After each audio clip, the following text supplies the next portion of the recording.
I hate the person I've become. I've slapped him, I've said horrible things, and now he's using it all against me. I feel like a complete nutcase and I don't know what to do. I get messages like this all the time. And it's hard because you know on some level you've experienced abuse, but you feel paralyzed, almost like you don't have the right to heal because of what you've done. Now, I'd love for you to believe me when I tell you that you're not the bad person you think you are. But in my experience, you're not going to until you understand how you got here. So I'd like to share 4 things that have helped us work through situations like this. The first is naming what we did. We'll grab something to write on, put my actions at the top, then list what we did. It's important to be as short and specific as possible here. Instead of, they kept pushing my buttons, I couldn't take it anymore, so I lost it, we'll do, I screamed and called them names.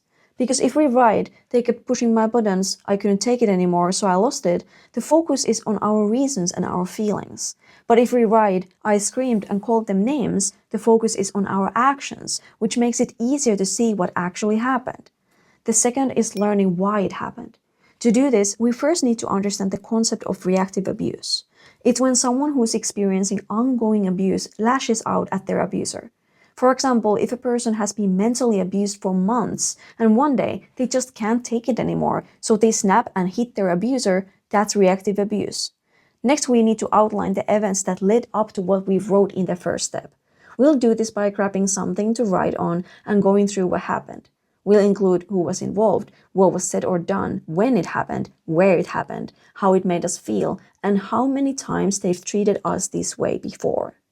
The third is deciding if it was reactive abuse. If the answer is yes, this doesn't mean our actions were okay, but it does mean our actions were human. We all have our breaking points.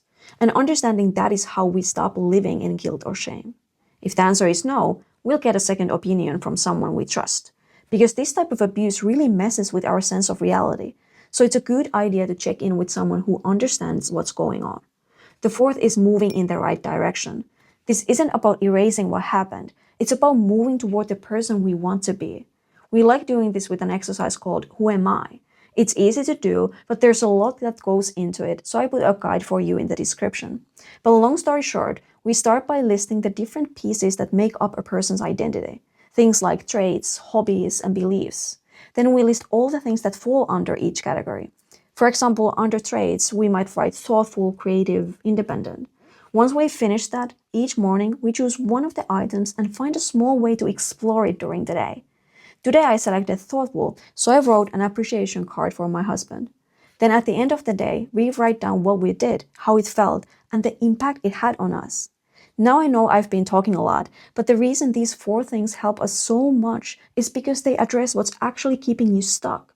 In the beginning, I said, it's hard because you know on some level you've experienced abuse, but you feel paralyzed, almost like you don't have the right to heal because of what you've done.